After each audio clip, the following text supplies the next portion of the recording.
You're live on the JoyNews channel. Welcome to the 5th Annual MOBA Engagement Series, the virtual edition.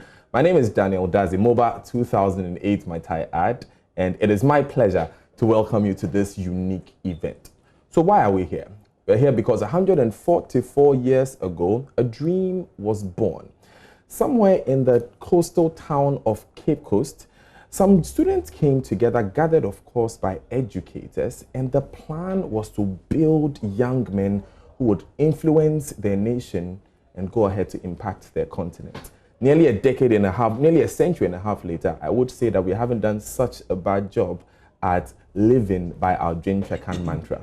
But speaking of thinking and looking ahead, which is what every advancement boy has been imbibed with for the past 144 years, we realize that the relevance of this statement permeates far beyond educating young men.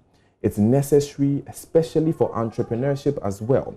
And that's why we have gathered this evening to discuss Dwen Hwe Kan, a mantra for the youth entrepreneurial drive, which is going to lead the development of this country. Once again, my name is Daniel. Let me introduce those with which we'll be having this unique conversation. In studio with me, and that's where I will begin from, is an energy executive, Fifi Dazi, who finished in FANSPIM in the year 2000. Fifi, good evening. Good evening, Daniel. Great. We also have Eko Archer, who finished in FANSPIM in 1990. He's a business leader and growth strategist. Eko, good evening. Good evening. Joining us via Zoom a bit later will be Chidi Chikata, who is a senior fellow with the Africa Center for Economic Transformation Asset, and Felix Kofi-Akwoko, who finished in 1980. He's an IT infrastructure consultant and enterprise architect. So it's going to be a full house. You are a part of this conversation. Right, our Zoom guests are here, so I'll just say a very good evening to our guests, Senior Felix Kofi-Akwoko and Senior Chidi Chikata. Good evening, gentlemen. Good evening. Great. Now, you are a big part of this conversation. I'm talking about you watching us from your homes, and we also have a virtual audience joining us from the Ghana Club. We'll give you the opportunity to text in on WhatsApp. You can also go on our social media handles, JoyNews on TV, on Twitter, on Instagram, and on Facebook. And you can leave us your comments in the form of questions so that you can join the conversation, and we'll have an engaging discussion by the end of this particular engagement. Without much ado, we'll go straight into the event, and we'll start with a welcome address from the president of MOBA National, Ebusuapɛnyin Captain Paul Fojo. Mr. Moderator, distinguished panelists, representing 40 years of secondary education in advancement, our esteemed communication partners, fellow old boys, friends of Botrain, ladies and gentlemen. I am Captain Paul Fojo, Ebusuapɛnyin of the FANSPIM Old Boys Association, and it is my pleasure to welcome you to the 5th edition of the MOBA Engagement Series.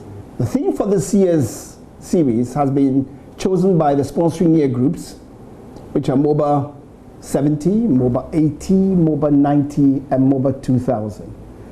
It's Dwen Hwe Kan, a mantra for creating youthful entrepreneurs in this digital world.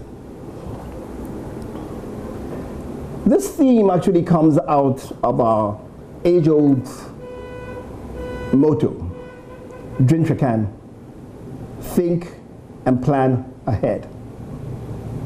It also raises issues which have to do with our belief that the future of the country rests squarely on the youth, and for us all to appreciate that we're in a digital world and that we have to make the most of it in combination with the youth. We're living in difficult times. The COVID-19 pandemic has brought the best out of all of us. In these strange times, I have been impressed by all the work the sponsoring year groups have done to come up and put up this virtual program that you have chosen to be part of today. They're going to discuss issues relating to the theme, which we as MOBA believe is of national interest and will assist us all in our progress going forward. So, for now, all I'll say is a big welcome. Be prepared to be challenged by these people, to be excited, to be inspired. Yes, you will be engaged. Good evening to you all, and God bless you. Thank you very much. It was your opinion, Captain Paul Fojo. He is the president of MOBA National. So we'll go straight into our various presentations, and we'll begin with Chidi Chikata, MOBA 70. He will be speaking on developing Ghana's digital economy, infrastructure needs, policies, and prospects. Infrastructure needs, policies, and prospects. I'll just start off with a brief introduction of who Mr. Chikata is. He is an economist with extensive experience in macroeconomic and development policy issues. He's currently a senior fellow at the Africa Center for Economic Transformation Asset. He has worked extensively with his work experience, including the International Monetary Fund. He has a wide range of experience. The main areas of IMF operations, surveillance, lending programs, and capacity development. He also worked at the Bank of Botswana, the Ministry of Finance and Economic Planning in Ghana. He was in the IMF for 27 years. Educationally, he holds an MA Economics degree from Vanderbilt, BA Economics with Mathematics from the University of Ghana, Legon. And he's joining us digitally due to the virtual nature of today's event. Senior Chikata, good evening, and take us away. Okay, good evening to you. I was hoping to share a presentation by slides, but I don't think you've given me I was going to share screen, but I see the host has disabled screen sharing, so you're not able to see my PowerPoint presentation. We have the slides at this end, so Senior, you can just begin and we'll be switching them for you at this end. That will be difficult to do because we'll get started anyway. Thank you all very much, and good evening to our listeners and our viewers. My task this evening is to highlight some of the underpinnings of our digital world with a focus on the infrastructure that enables us to access the internet. I'll have a brief discussion of what the digital economy is, give a little overview of Ghana's digital economy, and talk about national objectives and policies for developing Ghana's digital economy, and end up with prospects where I will highlight a few risks that might get in the way of achieving the national aspirations. Let me also stress that the premise for almost everything I'm going to say is that we can harness digital technologies for economic transformation and development, and that good quality broadband access to the internet is critical for doing so. The COVID-19 pandemic obviously has brought home to us how critical it is how critical the internet has become to our lives. It has elevated in importance several international initiatives that were underway to achieve the Sustainable Development Goal of universal access to the internet by 2030.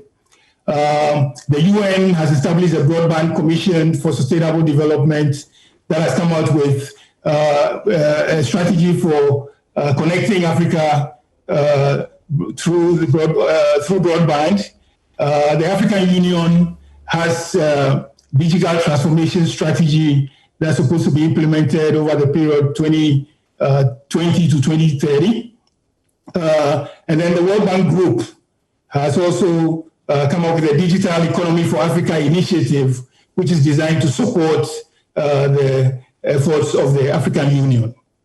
I will talk a little bit about the building blocks of a digital economy. This is what the World Bank Initiative calls the foundational elements of a digital economy. The first has to do with infrastructure. This is basically what provides the way to get online and to link local and global digital and to link to local and global digital services. The second is digital platforms, which provide ways to get online and link, which provide channels for exchanging goods and services. The third is digital financial services, which enable the conduct of financial transactions digitally.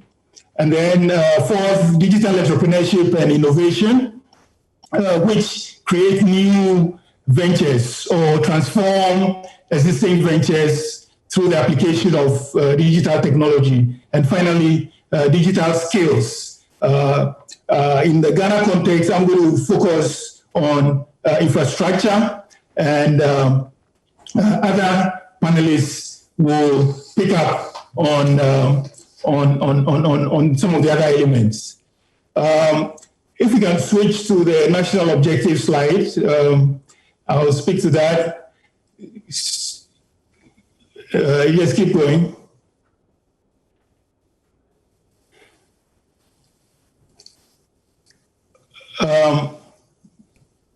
Can you go to the next slide, please? Okay, I'll keep talking and then you'll probably catch up with me. Okay, there we go. So I looked at various strategy documents of different administrations and sort of summarized some of what governments thought the ICT sector could do to promote more inclusive growth, development, and all of that. And all the strategy documents emphasize the need to develop the ICT sector itself and the industry. A lot of attention is paid to that. And then a lot of attention is paid to deploying ICTs to aid development of all sectors of the economy. So this is applying the technology to enhance productivity in various activities. And then a lot of discussion about formalizing informal activities. This is usually in the context of broadening the tax base to be able to mobilize more resources for various government plans. And then improving efficiency of government operations, improving efficiency in the delivery of public services, including curbing corruption. This is also being highlighted. And finally, in the recent Ghana Beyond Aid documents, there is the aspiration for Ghana to become a regional leader in the digital economy. So let's move to talk about the areas in which let's talk about some aspects of Ghana's digital economy. Have I lost? Okay, here we go. We're back. There was a recent diagnostic study by the World Bank of Ghana's digital economy, and it finds that there's a vibrant ITC sector, especially in the area of software production and related services. It also found that there are several well-performing companies using digital platforms to deliver services in many fields. And but I think perhaps the area where digital technology has had the most impact has to be the financial services sector, where there's been an explosion in the use of mobile money over the last decade or so. And there's also been major strides in digital banking. Some of this was underway before COVID, but I mean, COVID has brought a certain agency to that task. And an important government initiative that has facilitated this explosion I mentioned has to do with mobile money payments interoperability, which has allowed transactions to be moved between mobile accounts and bank accounts. Moving on to infrastructure, Ghana's digital infrastructure, it's useful to distinguish between three types of infrastructure. There is that which supports access to the World Wide Web, which is so-called first mile. And then there is that which supports internet coverage within the country, middle mile, so-called. And then there's that which supports connections to the end user. In terms of the first mile, there are 5 international submarine cable companies that currently serve Ghana. In terms of the middle mile, this is mostly basically microwave towers and masts, fiber optic cables, satellites, and so on. They are mostly owned by the telecommunications companies and a few other private companies. But there's also the Great Tail Network and the government's own Eastern Corridor fiber optic network as well. In talking about infrastructure, I think it's important to say that reliable electricity and data centers are also quite important. Then let's take a look at the telecommunications network in Ghana. So this sector is dominated by the mobile networks. There are 4 main players: MTN, Vodafone, Airtel, Tigo, and Glo. And in terms of market shares, I mean, MTN is clearly the market leader. I've heard a lot about the cost of data in Ghana and how expensive it is. And I thought it might be useful to see how Ghana compares with other countries, mainly middle-income countries in Africa. This is against the backdrop of research findings that there are barriers to household online connectivity in various African countries, and that the main barriers have to do with the coverage of internet connectivity, the cost of that connectivity, the lack of internet-enabled devices, and then digital illiteracy. As you can see from the chart, those who can see, Ghana is about in the middle of the pack. Basically, this is a package that is reasonably comparable across the countries, and it's priced at about $8 in Ghana compared to about $2 in Egypt and $18 in South Africa, so quite a wide range there. So let's talk about developing Ghana's digital economy, some of the elements which are important to move the digital economy forward in Ghana. There was a conference last year, the national basically the Ghana Digital Roadmap Conference, and at that conference there was a consensus that there was a need to update the existing strategy. I mean, this is something that was produced in 2003, and so there was consensus to update this strategy. There was a consensus to extend the growth of local ICT industry beyond Ghana's borders. And then there was also concern that the new strategy should focus on bridging the urban-rural divide by expanding services to rural and underserved areas. We have switched on to the infrastructure needs slide. Essentially, the assessments that have been done suggest that there is ample first mile capacity for now. As I mentioned, there are 5 companies that provide service to Ghana. Now, there is also another one in the pipeline, which, when it comes on stream, is expected to lower the cost of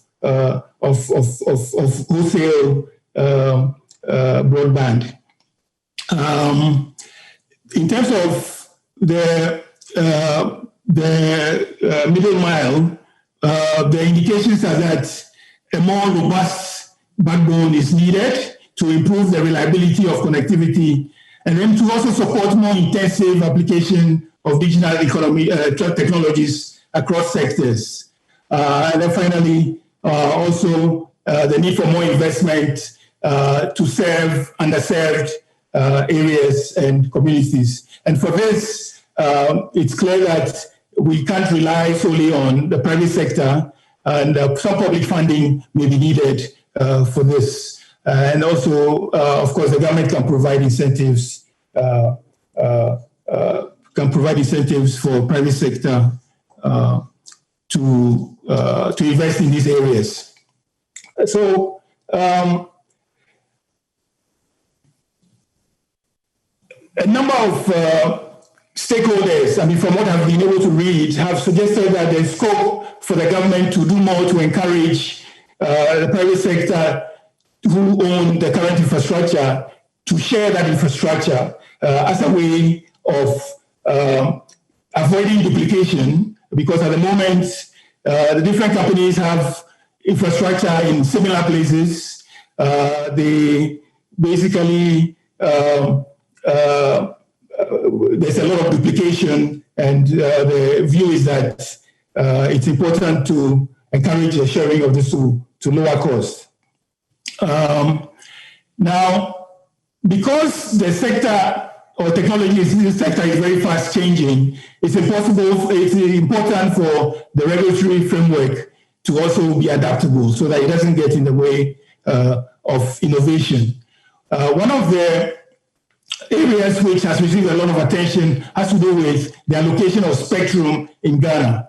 This is a very important resource. This is an important input for the tech companies to use.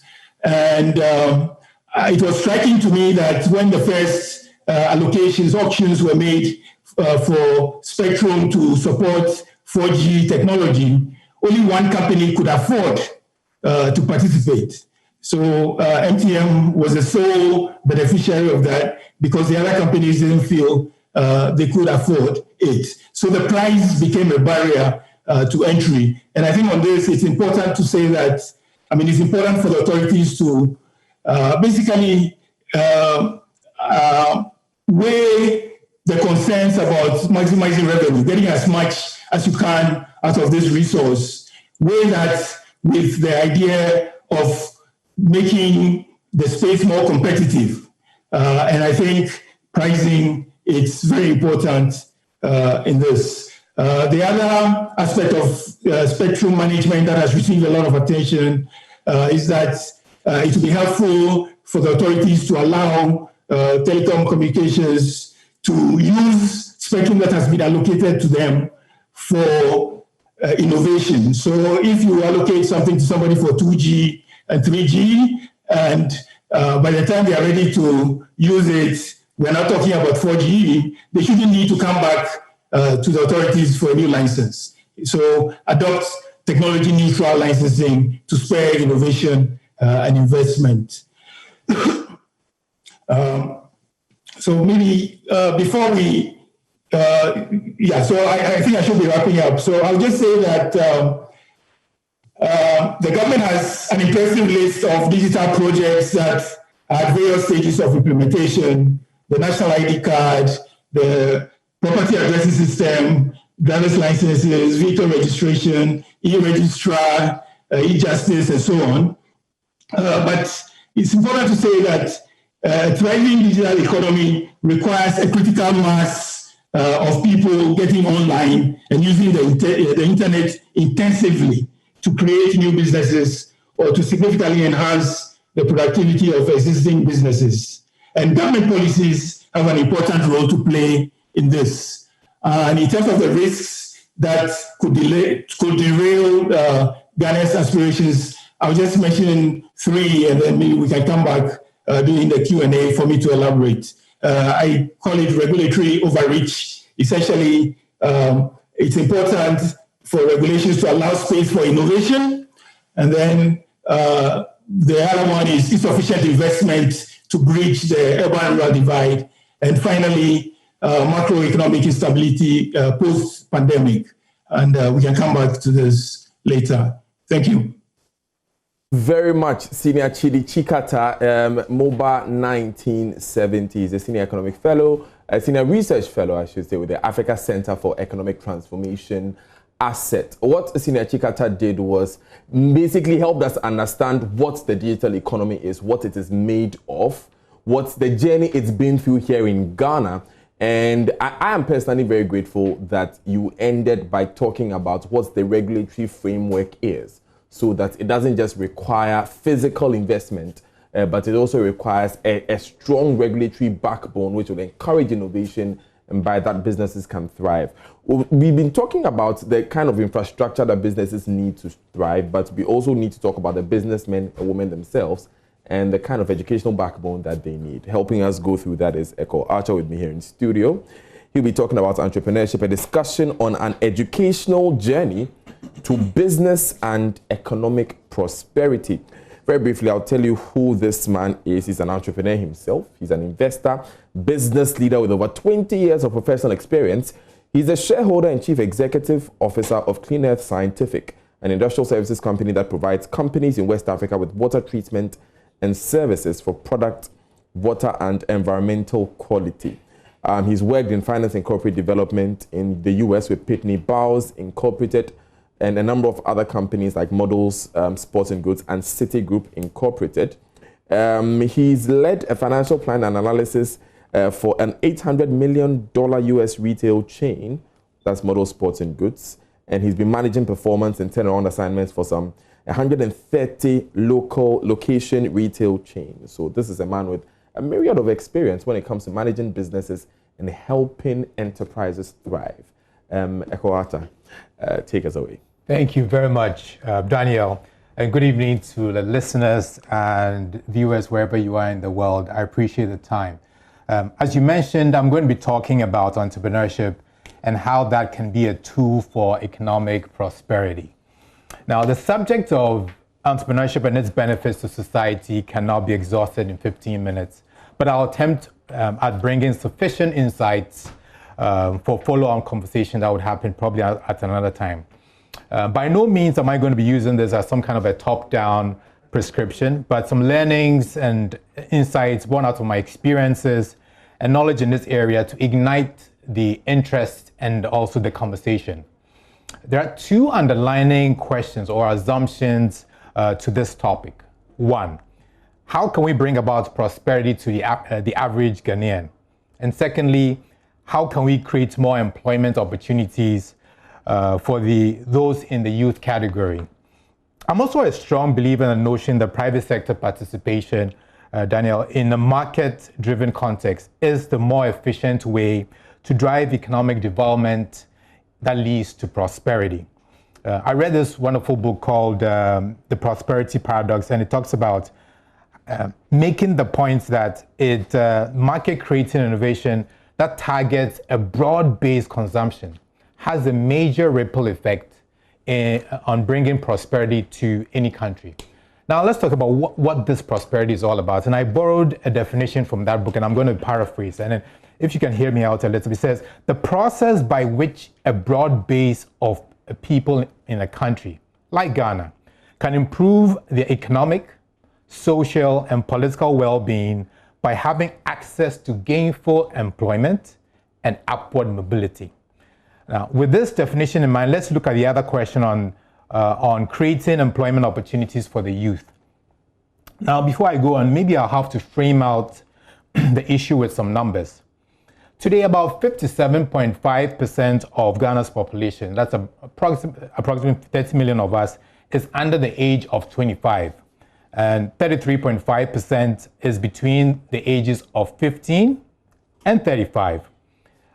Some numbers out there says that youth unemployment is currently somewhere around 13.6. Now let's park that for a moment and give it some thought. The population of Ghana since 1960 has increased by 358%. However, the income per capita, that is the ownership, the amount of money we all have per individual, has increased about 82%. So think about it, we've grown about 358, but our income per capita is about 82. To give you some context, South Korea's population has grown by 106%, and then its income per capita for the same period has increased by 2,297. So you can see a significant growth for that country. Therefore, it is for me very crucial the need for us to expand channels for youth employment. It's very critical. As a country, we are we are very young, we have an agile and growing youthful population, and we have this collective aspiration for economic prosperity. So the question is, how do we connect the two? This, in my opinion, can be gotten through an intentional policy choice for entrepreneurship and entrepreneurial pursuits. Now that we've gotten that framework of things in our minds, now let's do some deep diving into the conversation around entrepreneurship. First of all, what is entrepreneurship? What exactly is this? And how do we think it will bring about the possible solutions? As many of you have done in the past, I'm sure you've seen multiple definitions of entrepreneurship. I did some quick web search and it pulled up a number. One of them was simply saying it is what an entrepreneur does. I thought that was a bit simple, but we'll take that for now. Another definition said an economic system with the interaction of all factors of production to create wealth. No doubt this is someone with a PhD in some economics that put that together. But what I love and what I tried to put together for myself, given my experiences, was entrepreneurship is a mindset and the process to innovate, create and develop economic or social gain for an organization or community using technical and managerial skills. I mean, the ultimate objective of this is to bring about prosperity. So by extension, an entrepreneur is a person with a mindset and able to put in place a process to innovate and create economic gain that we just talked about. Having said all of this, maybe let me ask this question. If you're on Facebook, you can answer that and later we can pick it up. Can the coconut seller on the side of the road with his wheelbarrow be considered an entrepreneur? Now park that thought, put it on your notes and we'll pick it up from there. Another question that comes to mind is, does entrepreneurship need this kind of national attention? If you ask me, the answer is a resounding yes. Every individual or every household needs an income, right? And the reason being that we need to survive. And if we're lucky, without an income, we can be able to set some aside for savings towards building this prosperity that we're talking about. Now, all of us, in making an income, no matter our skill level, will have to work within the context of an organization or a business, right? Or be in some form of trade. We've also observed that economies around the world are driven by many small, medium-sized businesses that are led by entrepreneurs. They're the same ones that are providing most of the employment opportunities for all people of all skill levels. So if there's any way in which we're going to be creating a pipeline of entrepreneurs or the formation of businesses or offering more employment opportunities and contributing significantly to economic success of this country, for sure, we all have to be for it or go for it. Now, the good thing is there's already some good work happening in Ghana. As you know, we have a cabinet level position on business development, and that's a very brilliant idea. There are also some agencies and also some programs such as the National Bureau for Small Scale Industries, NBSSI, and NEIP, that is the National Entrepreneurship and Innovation Program, that is focused on developing an entrepreneurial culture here in Ghana to address youth unemployment, business formation, and growth. Actually, at the intergovernmental levels, somewhere in the United Nations, there is there's one such entity called the United Nations Conference for Trade and Development. What they have come up with is what we refer to as an entrepreneurship policy framework. That's actually available on the internet. Anyone can go in there and pull it up. And actually followed on with a policy guide on youth entrepreneurship. So there's a lot of work going on the macro level that is discussing how we can use entrepreneurship to solve some of these big problems that we have. Now, how do we create this mindset that I talked about? Or how do we create this entrepreneurial culture? This is what I believe education comes in. Now, I strongly believe that development of the relevant skills and the quality of a country's education are real key determinants of the future labor and management talent. I also strongly believe that secondary education can serve as a launchpad for igniting entrepreneurial interest and reorienting our students to begin exploring career opportunities or having careers in this area. So this brings me to the question of whether entrepreneurship can be taught or whether entrepreneurs are born or made. I'll spare that intellectual discussion for another day, but this is what I know. We are all born with certain unique talents, that's for sure. But all skills can be acquired with patience, consistency in practice, and real hard work. Now, I can tell you for sure that from my personal experience, that the grind is really real and that it takes a ton of patience and hard work. So if I'm asking what kinds of traits or what kinds of success factors do individuals need or needs to be cultivated at an early stage in one's life, or are there ways to inculcate entrepreneurial interest in one's life? If you ask me, there's some factors that I will hold as critical. First of all, I think you have to be very confident. So confidence is very critical. Being able to play in a team or work in a team is superb. Having strong communication skills, being analytical and having critical thinking, and have the strong tenacity to go through with things. Now, one way to develop entrepreneurial skills at an early age is potentially introducing a concept that is referred to as experiential learning. Now, simply put, this is the method by which technical concepts that we study are constantly being applied to practical tasks. Through experimentation and iteration, new knowledge is then being generated. Now, also given the relationship that I already talked about between quality education and the quality of the labor, we also need to reinforce the need for business and industry to drive or actually be a pool for the skill development in schools.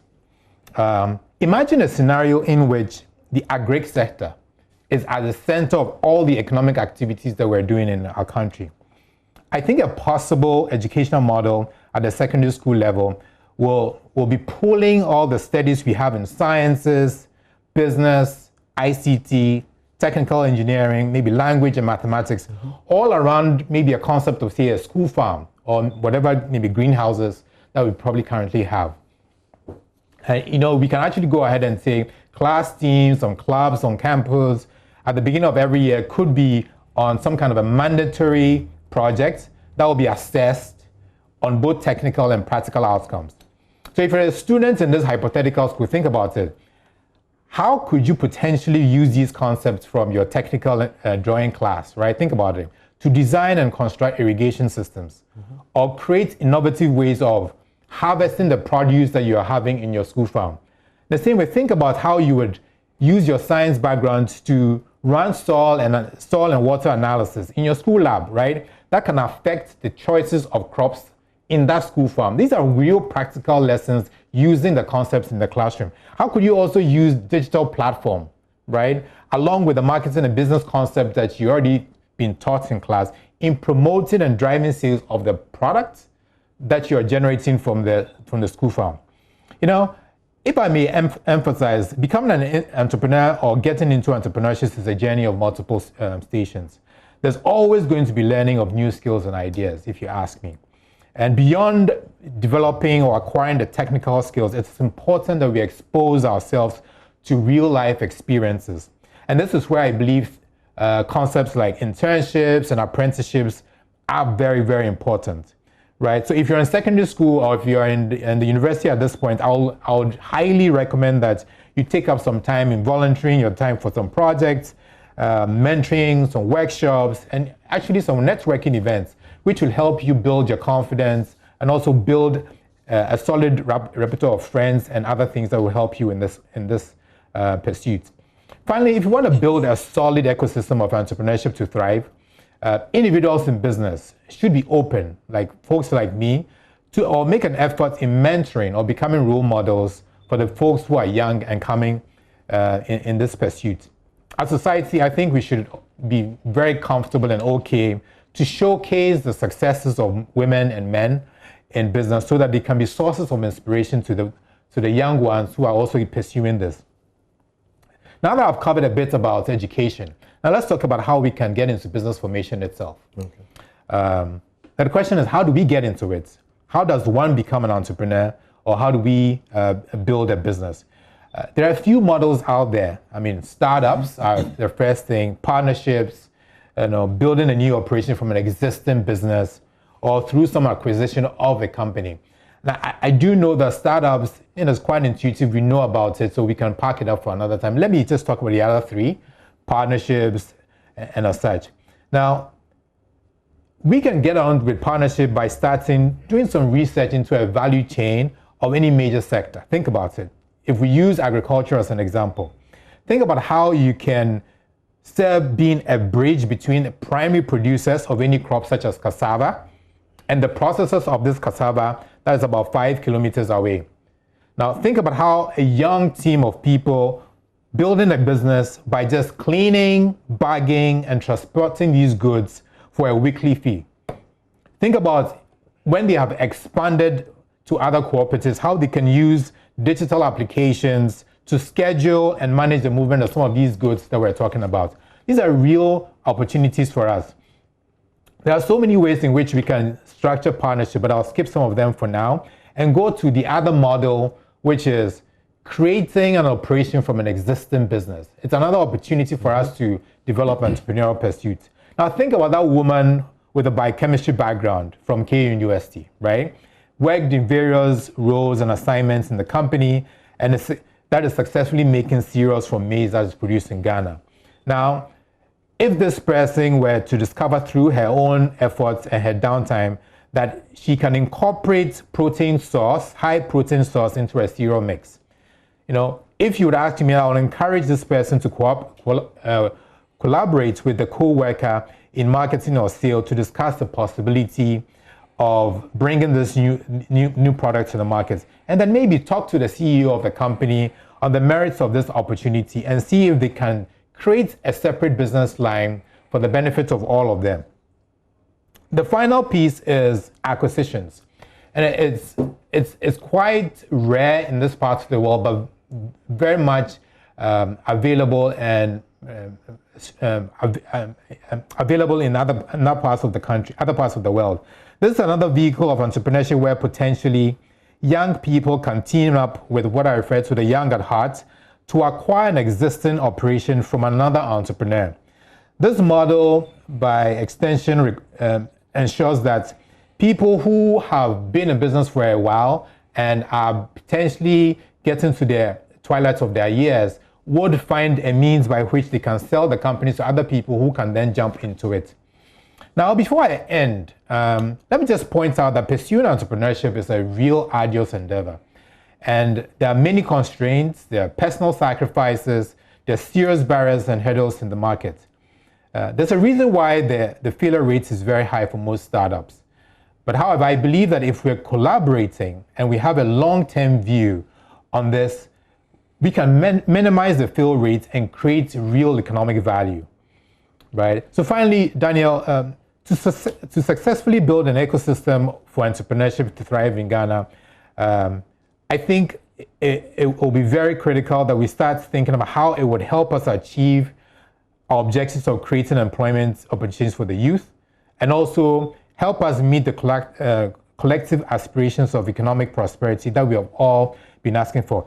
If we're going to do that, all of us have a role to play. And it will require this mind shift that I talked about. And it's going to have from governments, large corporations and multinationals, households, individuals, who would all be contributing towards this.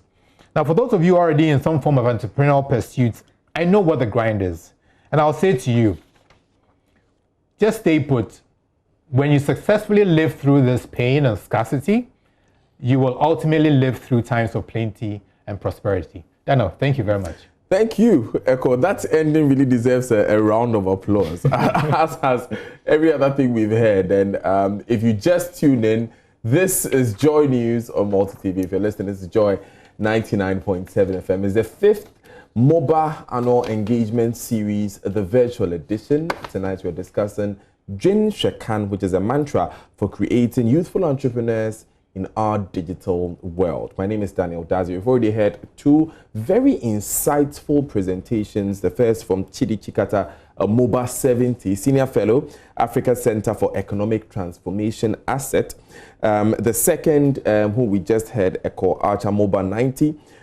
He's a business leader and growth strategist. Now, Echoes talked about entrepreneurship, a discussion on the educational journey to business and economic prosperity. He also started out by telling us what entrepreneurship is, who that person is. He also took us through a bit of the regulatory frameworks, both locally and globally, that exist to first of all, regulate, like I said, and also encourage entrepreneurial growth. Talked about how important it is for governments to encourage entrepreneurial growth. And then he talked about the nitty-gritties of how someone can practically become an entrepreneur, and also what kind of entrepreneurial opportunities exist out there, and what kind of models also exist out there. So we are on a journey to develop sort of a framework for someone to walk out of this series with and hit the ground running. So far, we've talked about what the digital economy is and who an entrepreneur is. Let's move to the third speaker, and we'll be crossing over digitally for our third speaker, who'll be talking about the future of work in a digital world. It's Felix Kofi Akwokun, MOBA 80. He's a UK-based IT infrastructure consultant and enterprise architect with a specialty in designing IT infrastructure. He has a broad and in-depth knowledge of enterprise information systems gathered by the exposure of working for both global service providers and end customer organizations. Currently, his specialty is IT infrastructure solutions, designing and leading implementation teams to deliver enterprise cloud technologies into secure corporate environments. He's been doing these things across Europe and USA since 2006. Prior to that, he specialized in managing enterprise storage systems, Citrix and VMware virtual desktop infrastructure, and shared applications. He's a consummate technology enthusiast who ensures his understanding goes deeper than the average. He's a third-generation MOBA in his family lineage, following the footsteps of his maternal grandfather, Kwesi Ba Kosa, grand-uncle Kobna Ando Akokosa, and his father, Ebenezer Augustus Kwesi Akwokun. I feel very intimidated to be speaking to a third-generation MOBA. Felix Kofi Akwokun, thank you very much. Take us away. Oh, thank you very much. No, don't be what do you call it? Don't feel intimidated by the accolades of being a third MOBA. It has its difficulties in the family. But we shan't go there. Basically, I'm going to be talking about. That's right, Dwen Hwe Kan. Sorry, let me go online. I'll be talking about how the digital, global, and other major trends are reflecting on the way we live and work, or the way we will be living and working. Basically, digital transformation is something that probably can go back years of 50 years, maybe more. But over the last 15 to 20 years, the acceleration has been quite fast. What has happened generally is that the technology space has literally run ahead of quite a lot of us. But fortunately, in certain geographies, this has been aided by both innovation and government policies in many parts of the world. Let me just say where I'm going to, the major areas, because it's such a big topic. It's so difficult to break down. But the major areas we're going to look at is basically how technology is transforming the way we work generally. Some say the future of work is uncertain. I think COVID has proven that it is we're going in a right way. There's growth that technology will replace people. There is growing fear that technology will replace people in a wide range of industries. If we look at the first and second, I'm going to go back to the fourth industrial revolution, which some argue that it started around about 11 years ago. Some say it's quite recent, but I think it goes further than that. Basically, what the fourth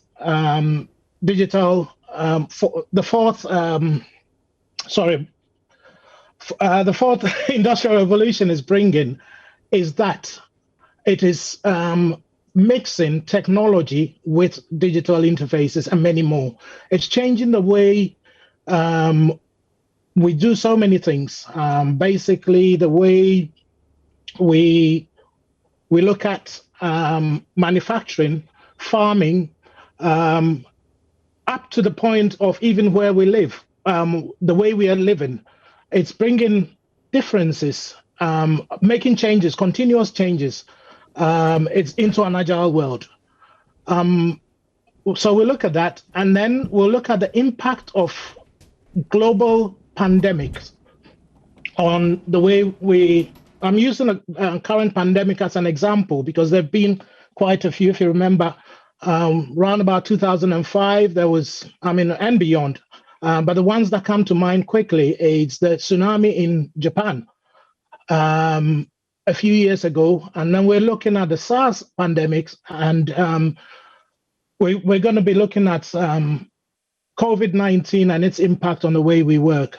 I'm not belittling Ebola and stuff like that, but because it wasn't a pandemic, it didn't really change much other than the West locking their borders so that trouble doesn't come to them. So these are some of the things that we need to look. We're looking at how these global changes, global happenings, have seen the way we change things. So basically, I'm picking up these three topics, and we'll be looking at the impact, one, of how we work, the work environment, and the fact that basically employment is not concentrated in one area where workers only work in an area. But these days there are geographic disparities in the global workforce. You can have, for instance, I think this has been going on for a while, where the West has outsourced quite a lot of work to countries like India. A lot of the time we look at India, but Malaysia and even the Philippines have taken some of the menial jobs out of technology industries and sort of working through that. I believe Ghana has one BPO that I know of, major BPO that services international markets. I think we stand a chance of getting a bit more. I'll go into that later. It has changed the way we work.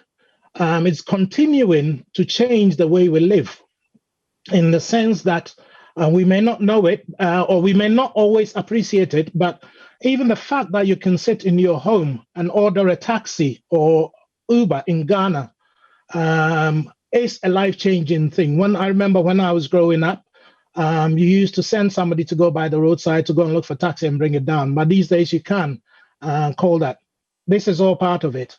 The home as well. Basically, what you can do is we've got a connected home in many parts of the world.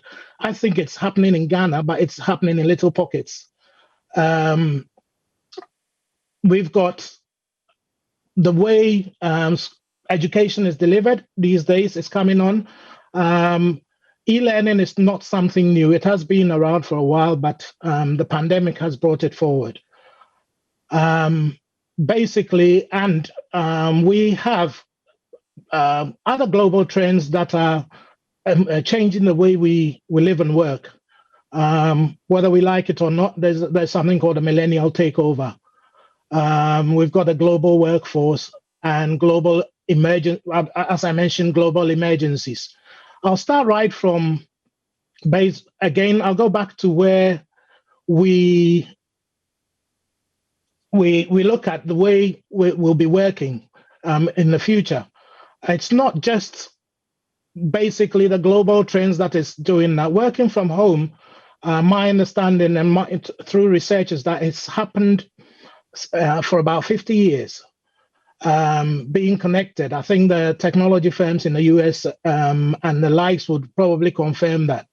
But one of the major things that we are looking at now that's changing the world is that we are more connected globally than we have ever been.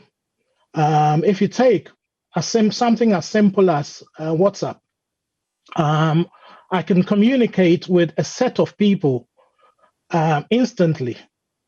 And internet, albeit we need improvement in that in our part of the world. I think the last few years there have been strides to improve on that. So basically, connectivity is improving. It's not where it's supposed to be, but it is. I can tell anyone in Ghana that we have poor connectivity areas in the UK where basically internet is poor, but we wouldn't go there for now. It's changing the way where we work, our geographic locations where we work from, anywhere working.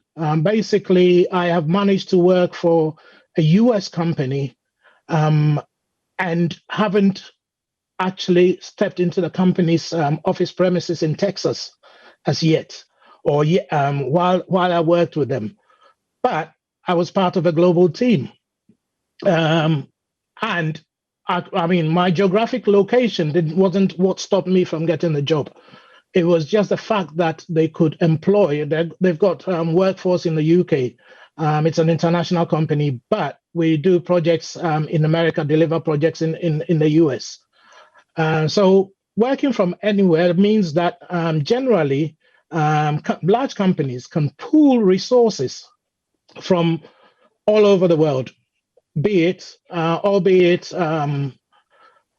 country policies and stuff like that play an effect on those. Another thing to that is transforming us really well is cloud computing. If from what you said, initially my background has been deploying virtual environments into data centers. And if something like 6-7 years ago you'd asked me where cloud computing was going, I would have said, it's not secure. But here we are. My last engagement, that was before March this year. I worked on a project where we moved 800 line of business applications into the cloud. And this is a secure company that did that. It moved business applications from on-premises to the cloud. And basically, no issues there at all, apart from the fact that we had to put security wrappers around that. So cloud computing is something that's going to transform us. Cloud computing also allows the likes of Internet of Things, where I'll give a typical example that everybody in Ghana uses for Internet of Things. When you call an Uber app and taxi, basically on your phone, you can actually tell where it is. And that data doesn't sit on your phone. Neither do you connect via web. If I say web, HTTP into the Uber app. It's the app that makes the connection for you. So that's the kind of Internet of Things client we're talking about. So basically, another area that is also growing fast is automation and cloud, and that's also in the cloud. Business intelligence, automation, what do you call it? Business intelligence. Sorry, I'm coming back. I'll come back to that. Basically, what it is Microsoft, AWS, AWS is Amazon Web Services. All of these cloud providers provide full automation where computers kind of use basically machine learning to learn basic tasks that you do. So maintenance tasks on systems and stuff like that, it understands that, and then creates workloads and stuff for you, improvements and stuff. One of the nice things about cloud computing too is back in the day where you had your applications on your premises, there was this arduous task of updating it. And when you did any updates and stuff like that, that would generally mean that you had a weekend off or some days that it would affect you. On cloud computing and the automation behind that, basically, you've got machines that are watching out for you and making the changes as they go in an agile world. Another area that basically this allows us to do is personalized customer experience. I'll give you a typical example. When you go over to Amazon and buy, say, a headphone from there, they use that personalized information to target what your needs are. Another option that has happened too in the past is sometimes we think we've gone to a shop and got loyalty cards. It gives us £10, $10 and whatnot. All of that is used to gather information on what your shopping habits or your working habits or even buying fuel, where you buy fuel and stuff like that for. All of that is used to personalize and target you as a sales point. Collaborative working. Again, the pandemic has brought this up where when people had to work from home, had to collaborate using either Zoom, Microsoft Teams, Google Meets, and stuff like that. And these are all, these are all cloud-based computing that allows that to happen. Collaborative work, people are sitting in various geographic locations, but are able to share files, to share conversations, have real-time conversations, and work. In Britain, basically, it's been known that people are working from home at the moment are more efficient, funny enough. But this was not the view held maybe 2-3 years ago by a lot of managers. Felt that when you worked from home, or even your colleagues felt that when you worked from home, you were skiving or you were playing around, messing around, you could do stuff. So basically, that's it.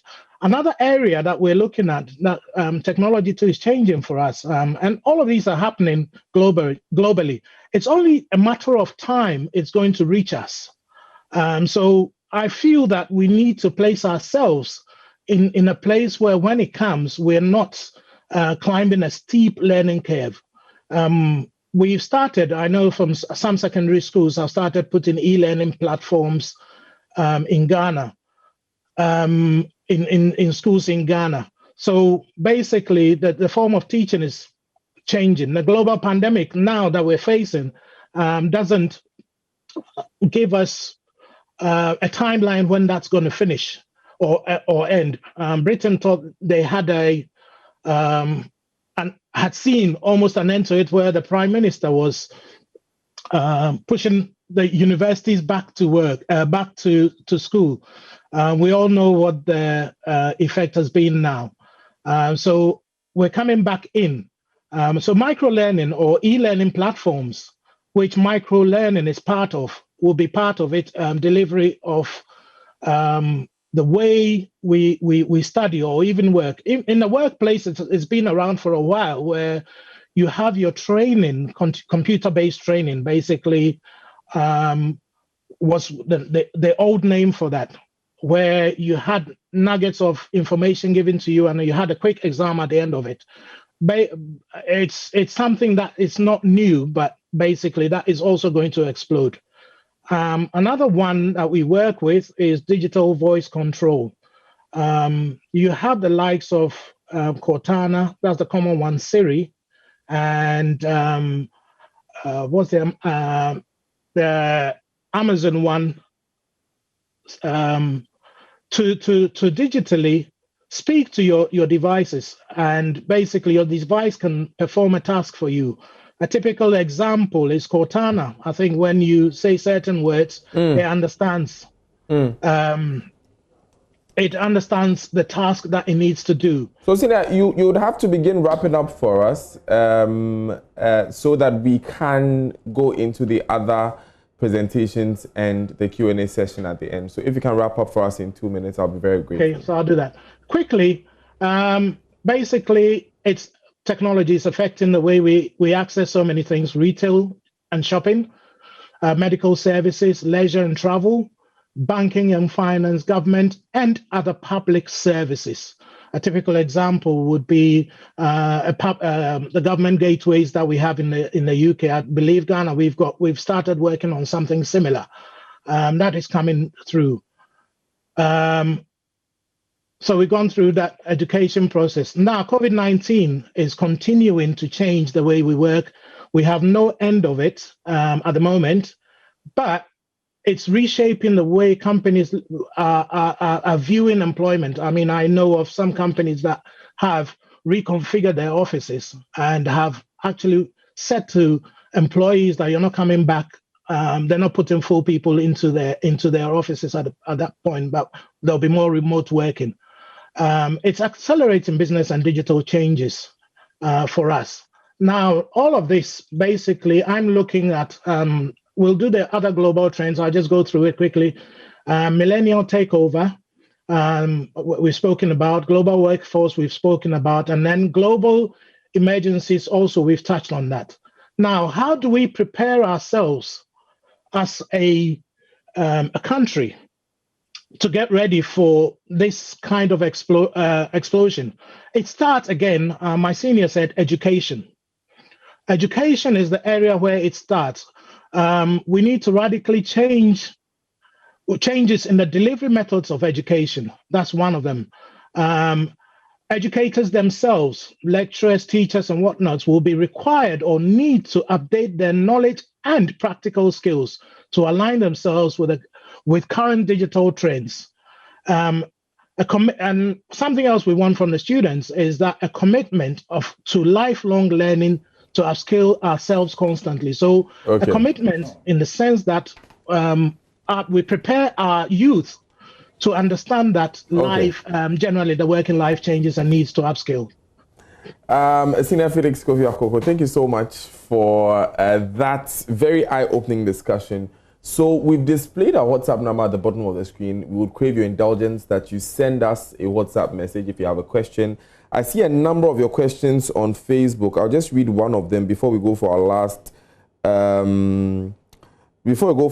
presentation. Nana Bass says, the coconut seller is self-employed, in answer to your question, and not considered an entrepreneur because he's not providing job opportunities. He could be considered an entrepreneur if, aside selling the coconut, he sells the husk to others to be used for other products, hence creating more jobs for others. Nanaba, you drive a very, very tough bargain. You're setting a higher standard.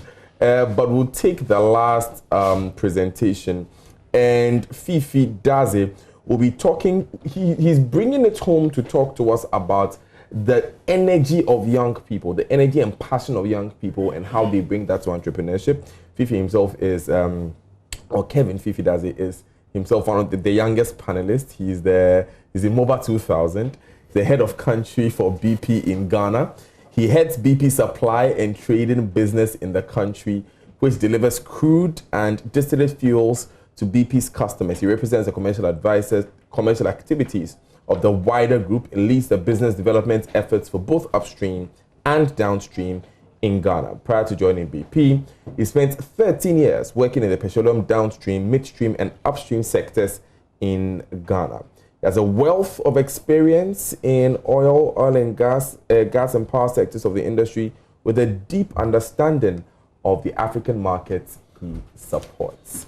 And let me caption the topic well to do you justice, please. It's leveraging Ghana's youth and agile demography for economic development. Fifi. Thank you, Daniel. Good evening, fellow MOBAs, distinguished listeners and viewers. I'm honored by this opportunity given me by my year group to speak on this topic, and specifically looking at framework for long-range policies targeted at youth employment and upward mobility. My earliest memories of my alma mater, some 23 years ago, was my deep admiration of the fact that this great school resonated tradition.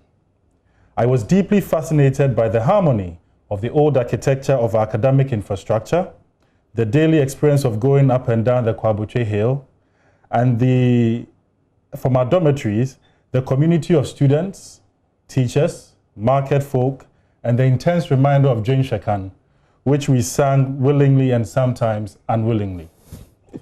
You couldn't run away from our choir master, MC Light. Now, this tradition and the community created was envisioned in 1876 and has educated a great number of Ghanaians and non-Ghanaians for 144 years. I will start addressing the topic by asserting unequivocally that the socioeconomic sustainability of any country rests with the viability of its youth. Who is the youth? Ghana's 2010 youth policy profiles the youth as aged between 15 to 35. This age range accounts for approximately 33.5% of our country's population, a large percentage of strong, creative, and innovative young men and women on whose back the nation can grow in an accelerated manner. Africa is the most youthful continent in the world. The youthful population is expected to reach 830 million by 2050. These numbers could bring excitement because of the socio-economic possibilities they represent. However, statistics shared by the African Development Bank indicates only 3 million formal jobs are created annually, and the job demand is estimated at 10 to 12 million per annum. This means that without the ability to introduce viable measures to curb unemployment in 2030, we will potentially have 100 to 120 million unemployed youth. Now, let us take a look at Ghana. All governments, past and present, have shared concerns about the unemployment situation in the country. It is alarming to find out that although Ghana has a population where the youth represent 33.5%, there is a huge unemployment rate of approximately 13.69%. This figure is steadily rising, and a careful review may even reveal high numbers. Despite the initiative and institutions that have been built like the National Entrepreneurship and Innovation Program and the National Youth Employment Agency to help curb the unemployment problem, unemployment gets louder daily, resulting in a discouraged, disillusioned, and demotivated youth. Sometimes, the jobs made available by these institutions are not sustainable, and when sustainable, they are reserved for a select few. Unemployment does not only rob our youth of a career, but also deprives them of their dignity to earn an honest living. It is clear that policies and initiatives exist for upwards mobility of our youth, but their effect has been weak. Hence, the billion CD question is, how can the country's policy framework be revised to yield the effect of a prosperous and productive youth? For me, harmonizing the efforts of industry, academia, and policy to prepare our youth to thrive and win in the fourth industrial revolution is the way to go. Now, what is the fourth industrial revolution? The world is rapidly shifting from the third to the fourth industrial revolution, and with it comes the automation of traditional manufacturing and industrial practices with the use of contemporary technology, robotics, blockchain, augmented reality, artificial intelligence, Internet of Things, etc. The fourth industrial revolution is transforming every aspect of our lives, our work, and how we communicate with each other, whether we are ready or not. This will challenge the traditional work systems and processes, making them obsolete and thereby compounding the unemployment issue. At this point, I'd like to share an inspiring story on how Israel used policy to leverage the third industrial revolution. In 1990, Israel was known to have no major natural resource and an economy similar to modern-day Ghana. Israel battled with high unemployment and a banking crisis. Incidentally, that sounds familiar. Yeah. They had a young and agile population ready to work, so they changed the traditional ways of working and created jobs in the technology space. They transformed the fortunes of the country and its youth and took advantage of the third industrial revolution. Today, Israel is referred to as a startup nation, boasting a GDP of $398 billion, about 6 times the GDP of Ghana. The question is, how did they do it? The YOSMA program was instituted by the government to support startups with $100 million and tax-free incentives to attract investors to grow the technology space in the country. Education was made more accessible to all citizens, and subjects were taught relevant with upward mobility of the nation to ensure literacy in technology, science, and the finance sectors. This led to a crave for higher education by the citizens. Finally, Israel's belief in responsibility and accountability was imbibed in every person, and it became mandatory for the youth to serve in the Israel Defense Forces. Israel has been so successful in leveraging their young people and has transformed her economy significantly to the point that they are also referred to as a nation greasing the wheel of the fourth industrial revolution. This remarkable story highlights the outcome of the purposeful assembly of industry, academia, and policy as a tool to achieving upwards mobility in a global community. Digital proficiency is paramount to take advantage of the fourth industrial revolution. Ghana must therefore prioritize digital proficiency in its development for the youth. The following are recommended for consideration by the three key pillars of our success, that is industry, academia, and policy. To industry, Ghanaian industry should be welcoming of foreign mergers and investments. Our industries will develop faster if we can partner our operations and goals with advanced global companies whose technology transfer and market access can be priceless. This will create more opportunities for our youth. 2, digitization of operations should be implemented to promote efficiency, productivity, and scalability of businesses. Isn't it interesting that from Seattle in the United States, Amazon has effected e-business globally? That is the goal we should be setting for the youth to achieve. 3, industry should invest in placing the youth in decision-making roles. The energies and ideas of the youth must be tapped at an early age to ensure that they are introduced into key areas of industry operations to combat the tradition where the youth are typically assigned entry-level tasks only. Many young people have become trailblazers because key people believed in them and provided the platforms for them to excel. I am a great and proud example of this phenomenon, and I advocate that industry should not hesitate, but rather be keen to make great leaders of tomorrow from the youth of today. 4, Ghanaian industries must target and train the youth to provide services in various disciplines and industries remotely.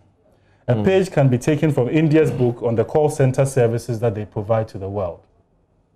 Now to academia.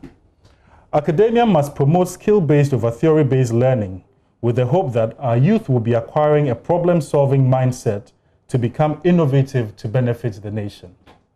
The World Economic Forum identifies cognitive flexibility, service orientation, emotional intelligence, creativity, and critical thinking as the skills required to thrive in the present future. Unfortunately, a lot of young people lack these skills today. These skills are not only required for a digital economy, but also for the society we live in. 2, there's also a need to eliminate geographical barriers in learning to promote equity in education. Virtual learning platforms have far-reaching impacts that can be leveraged to ensure quality content is accessible across their country, especially in the basic and public schools. 3, academic bodies in Ghana must develop study programs where students can also study from foreign professors or educators who are global specialists in the fields of study. Now to policymakers. Policymakers should make technological skills training mandatory for all young people that will enable them to master the use of the digital tools available to the world. Policies to ensure access to tablets and laptops for all students in the public schools should be at the fore of this. This pandemic has forced 3-year-olds to learn with teachers over the internet, showing us that this is possible. 2, prioritize investments in decentralizing digital infrastructure such as incubation hubs for access across the country. The Accra Digital Center, for example, has an enabling environment for tech startups and other technology organizations such as the Ghana Innovation Hub, Code Train, Ghana Tech Lab, and the Ghana Passport Office. However, this is insufficient and should be expanded. 3, policies should develop a free zone framework for technology services like business and knowledge process automation, coding, software, and management. This will effectively present Ghana and its youth to the world. 4, local content laws must also focus on youth inclusion, development, and empowerment. Specific job quotas, board and management representation, etc. must be extended to the youth. Daniel, fellow MOBAs, listeners, and viewers, as I bring this to a close, we will be disappointed in the results of our youth if we pair all the right policies with a youth who lack character and a good value system. The instances of misconduct amongst our youth is worrying and requires a national movement to turn things around. It is imperative to prevent a scenario where wrong is generally accepted as right and right is seen as alien. James Pico was appointed the first headmaster of our grade school at the age of 18 years. He led and charted the path in ways that have left this name engraved in the sands of time. I believe he benefited from great training and an enabling framework to succeed, such that we too can hold our heads high as alumni of a great school. This sets right the question, what training and enabling framework are we giving our youth? So that just as James Pico, they too shall have their names engraved in the sands of time. Let us not rest till we have labored enough to carry the youth along, equipped with tools to continue where we lay them down. For our predecessors' Dwen Hwe Kan for us is now our Dwen Hwe Kan for the youth. Thank you very much. Thank you. Thank you very, very much. Yensu Yedase, Fifi Daze. I'll go straight into the comments. Prince Nicholas Tete is joining us on Facebook. He says, I'm in 100% agreement with Kevin Fifi Daze on partnership with both local and international companies. It's the right way to go. Issa Jalil said that Peter Drucker predicted that commuting to an office for work would be obsolete. One important reason why such a prediction never came to fruition is that employers want to control what their employees do. I'll take that as a question to Senior Koko there. Anderson Ebenezer says, I understand government prices it prohibitively to make sure the service providers can only acquire limited quantities. Is there a reason government cannot make it affordable? Or dishing it out affects the country negatively in any way? That's what I want to know, because all of them complain about it. That's in reference to what Senior Chikata you mentioned there about the pricing of 4G spectrum or internet data spectrum. I'm going to take one more question. If you want to breed entrepreneurs, I do not think it's a matter of teaching it as a subject in school. That's to you, Senior Archer. I was taught entrepreneurship at the university. It did nothing for me.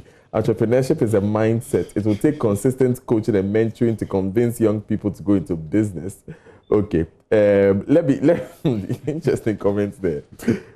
What do you think about this, Senior Archer? Do you think that it's impossible? And I'll crave that you do this in some 30 seconds. Do you think that it's possible to teach entrepreneurship? You were touching on that earlier. Yeah, absolutely. And I think there's enough evidence to suggest that once you are in the environment where you can acquire the skill, and it doesn't take overnight, right? It will take some practice, some work, and some consistency.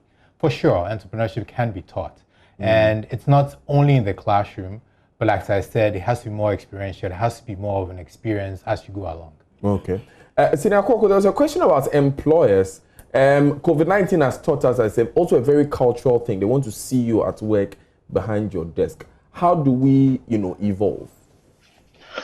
Basically, middle managers have always wanted their staff to huddle around them and make sure, as I said, they can see where they're working from. Fortunately, technology has allowed that these days, where you've got the likes of Teams, have got an inbuilt IM where if you're not active for maybe 15 minutes, it shows. If you're active on your computer, it shows. I was speaking to somebody who works for a council here, and basically what it was middle management were scared, or even supervisory management were scared that they were going to lose their jobs. Now, COVID has brought this to the fore, and people now realize that workers are more efficient working from home. Middle managers are still able to huddle because we've got stuff like Teams, SharePoint, and the likes that sort of make you collaborate more. And I highlighted on that. So that has been basically brought to the fore. I'll put it this way, we've gone probably leapfrogged some 5 to 10 years ahead of where technology was driving us. Okay. Senior Chikata, that question about the cost, and in fact, when you were speaking, that's what I wrote down. What goes into making this 4G spectrum so expensive? Well, I think it's understandable that the authorities would want to get as much revenue, at least short-term revenues, from these auctions. But the fact of the matter is that if it becomes a barrier to entry, then it clashes with your national objective of creating a competitive space, right? So I think government has to take a longer-term view and understand that, you can't have it both ways. You can't say you are trying to engender competition, but at the same time price something like spectrum so high that only one or two companies feel that they can afford that investment. I'm disappointed. I'm not getting a lot of questions for Fifi. They are all compliments. Very great energy executive. I like your flow. Interesting. How can an entrepreneur communicate effectively to a client the value of the data the client generates? This will be our last question. Senior Koko.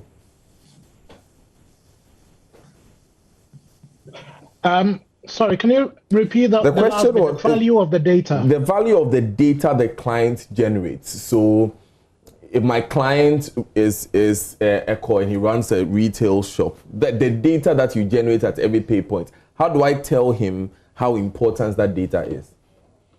Basically, again, I come back to the likes of Amazon and Co., where your data that is generated actually doesn't sit on your premises. It sits, so you're not transferring data per se, and you're only tapping into, so you're connecting and tapping into that. This is what happens over here. But over in Ghana, we haven't got centralized data where you can access, and basically, I think that is in the pipeline, because I know that that is happening, where government organizations are bringing financial data together so that we can all tap into it. The rise of the data center is coming up. I know that there are a few data centers that are being built, or some are there already.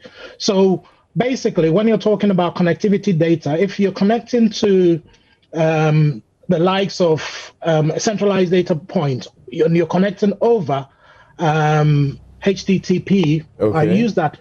You don't really draw down, but it's when you connect and try to download a copy of your data is what basically the problem is. Okay, so, Senior Koko, thank you so much for that. And I see the news team trooping into the studio to, for want of a better expression, kick us out. But thank you so much to everyone who came in for our show today. Thanks for doing the viewing. Thanks for doing the listening on Joy FM as well.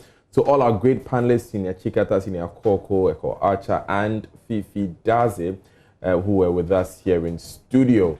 My name is Daniel Daze. I was moderator for the event. We'll go over to Ghana Club to sing the greatest song of all, the school song. And fans film still reigns. And let's go there now. Basically, again, I come back to the likes of Amazon and Co., where your data that is generated actually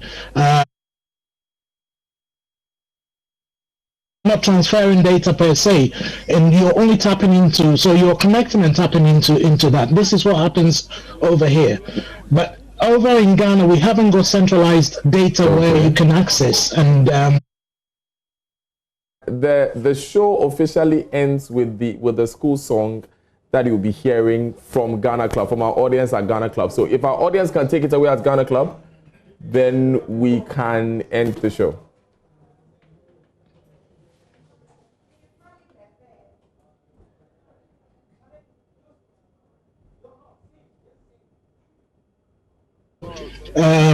The likes of centralized data point, you're connecting over HTTP. I use that. You don't really draw down, but it's when you connect and try to download a copy of your data. Home from their labors rest, oh, day by day, for the word confess. Thy name, O Jesus, be forever blessed. Hallelujah, hallelujah. Oh bless, oh bless. blessed communion, fellowship divine, we feebly struggle, in glory shine.